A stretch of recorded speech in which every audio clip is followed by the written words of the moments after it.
नमस्कार दोस्तों, आप सभी का स्वागत है। मैंने एक सीरीज़ स्टार्ट की है ट्रेड एनालिसिस करके, जिस पे मैं ये डिस्कस करूँगा कि आप कैसे किसी स्टॉक का एनालिसिस कर सकते हैं। उसमें support, resistance and trend line draw करें।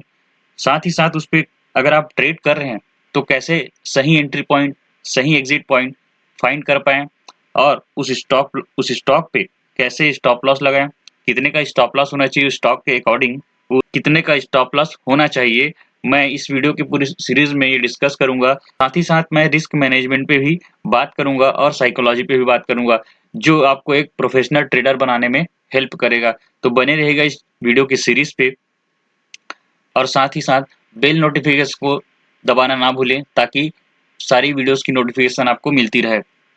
तो सबसे पहले बात करते हैं एचडीएफसी एएमसी की, जो मैंने सेलेक्ट किया था डबल टॉप बनने पे। यहाँ पे फर्स्ट टॉप, दूसरा यहाँ पे ये ग्रीन कैंडल जो दिख रहा है, वहां पे मैंने डबल टॉप बनने पे इसका रेजिस्टेंस ड्रॉ किया था। ये वाला, ये जो रेजिस्टेंस ड्रॉ किया हुआ है, ये रेजिस्टेंस मैंने ड्रॉ किया था इस डबल टॉप के बनने पे। और जब हम ट्रेडिंग करते हैं तो 5 मिनट के टाइम फ्रेम से करते हैं इंट्राडे। 5 मिनट और 15 मिनट का टाइम फ्रेम होता है। जब हम 5 मिनट के टाइम फ्रेम पे जाते हैं, तो ये जो 9:15 का कैंडल होता है, ये 9:15 का जो कैंडल बन रहा है, ये जो बिग कैंडल जो दिख रहा है ग्रीन कैंडल, ये जो है बहुत ही बड़ा कैंडल है। अगर बात करें तो ये 1.99% का ब्रेकआउट के साथ ही 1.99% इंक्रीज हुआ है, जो कि एक बहुत बड़ा कैंडल बन रहा है। अगर हम यहाँ से स्टॉप लॉस लगाएं तो बहुत बड़ा स्टॉप लॉस होगा। स्टॉप लॉस हम यहाँ पे जब जब कोई स्टॉक रेजिस्टेंस को ब्रेक करता है, तो ब्रेक करने के बाद वो क्लोजिंग दे देता है, तो हम उसके नेक्स्ट कैंडल से उस कैंडल के ब्रेकआउट होने पे एंट्री करते हैं। तो यहाँ पे हम स्टॉप लॉस इस कैंडल की लो का लगाएंगे।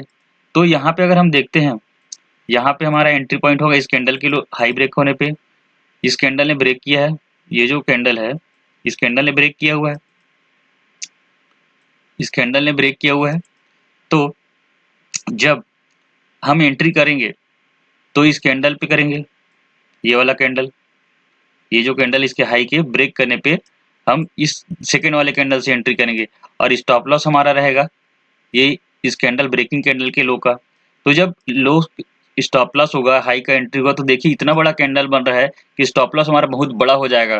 तो यहाँ हमें एंट्री, स्टॉप लॉस हमारा बहुत बड़ा हो रहा है, इस कारण से हम इस स्टॉक पे एंट्री नहीं करेंगे, जो जिससे हमें यहाँ पे कोई ट्रेड नहीं मिला। तो इसे डबल टॉप बनने के कारण मैंने ट्रेड लिया था। दूसरी अगर बात करते हैं, जब हमें इंट्राडे पे ट्रेडिंग करते हैं तो हम 5 मिनट और 15 मिनट के टाइम फ्रेम पे ट्रेड करते हैं। तो मैं जब जाता हूँ 5 मिनट के टाइम फ्रेम पे, तो यहाँ पे देखते हैं कि यहाँ कैंडल जो है गैप डाउन ओपन हुआ है, जो ये दिख रहा है, ये कैंडल जो गैप डाउन ओपन हुआ है, मतलब यहाँ ओपन हुआ और यहाँ क्लोजिंग दिया और रेजिस्टेंस जो है यहाँ पे है। तो रेजिस्टेंस पे इतने गैप पे ओपन हुआ है कि अगर कोई स्टॉक अगर रेजिस्टेंस से बहुत ही दूर ओपन हुआ है, अगर हम उस स्टॉक में तब तक एंट्री नहीं करते जब तक सपोर्ट या रेजिस्टेंस के पास कोई फॉर्मेशन ना दे। तो ये स्टॉक तो रेजिस्टेंस से बहुत दूर है, इसलिए स्टॉक में भी हम एंट्री नहीं करेंगे। और जब तक ये ब्रेकआउट हुआ, जब ये रेजिस्टेंस के पास आया, तो जब ब्रेकआउट दे रहा है तो बहुत ही लंबा मूव कर चुका है, यहाँ से यहाँ तक मूव कर चुका है। तो हम इसके बाद एंट्री करना सही नहीं समझते, तो हम यहाँ पे एंट्री नहीं करेंगे, क्योंकि बहुत मूवमेंट दे चुका है पहले ही। तो यहाँ पे रिस्की ट्रेड हो सकता है। उसके बाद मैंने सेलेक्ट किया था स्टॉक हिंदुस्तान एरोनॉटिक्स लिमिटेड। यहाँ पे भी मैंने रेजिस्टेंस ड्रॉ किया, ये जो रेजिस्टेंस यहाँ पे ड्रॉ किया मैंने, डबल टॉप जो कि ट्रिपल टॉप कहलाया जाएगा। यहाँ पे एक यहाँ पे ट्रिपल टॉप बन रहा है, इसलिए मैंने यहाँ पे स्टॉक को सेलेक्ट किया हुआ है। अगर हम एंट्री करते हैं तो जब जाते हैं फिर से वही 5 मिनट या फिर 15 मिनट के टाइम फ्रेम से हम स्टॉक में एंट्री करते हैं। इंट्राडे की बात करें तो मैं चलता हूँ 5 मिनट के टाइम फ्रेम पे, हिंदुस्तान एरोनॉटिक लिमिटेड की स्टॉक पे 5 मिनट के टाइम फ्रेम पे जाता हूँ, तो यहाँ मुझे यहाँ ब्रेकआउट मिलता है। यहाँ से हम इसके ब्रेकआउट पे, इस कैंडल के ब्रेकआउट पे एंट्री कर सकते हैं। ब्रेकआउट के बाद जो नेक्स्ट कैंडल है, उस ये ब्रेकआउट यहाँ से हाई है इस ब्रेकआउट कैंडल का। इस कैंडल से हम सेकंड कैंडल से एंट्री करेंगे। जब इस कैंडल का जो ब्रेकआउट कैंडल है उसके हाई ब्रेक होता है तो हम इस सेकंड कैंडल से एंट्री करते हैं और रिस्क रिवॉर्ड रेशियो 1:2 का रखते हैं। दूसरा एक ट्रेड तो हमें यहाँ मिल गया। दूसरा ट्रेड हमें यहाँ मिलेगा कि दूसरा ट्रेड हमें यहाँ मिला, यहाँ पे बन रहा है डबल टॉप, यहाँ पे मिला डबल टॉप और ये इसका नेकलाइन, यहाँ पे इसका नेकलाइन। और जब ये रेंज ब्रेक होता है यहाँ पे ये रेंज बना, ये डबल टॉप बना, एम शेप की तरह दिख रहा है यहाँ पे। ये जो है ये यहाँ से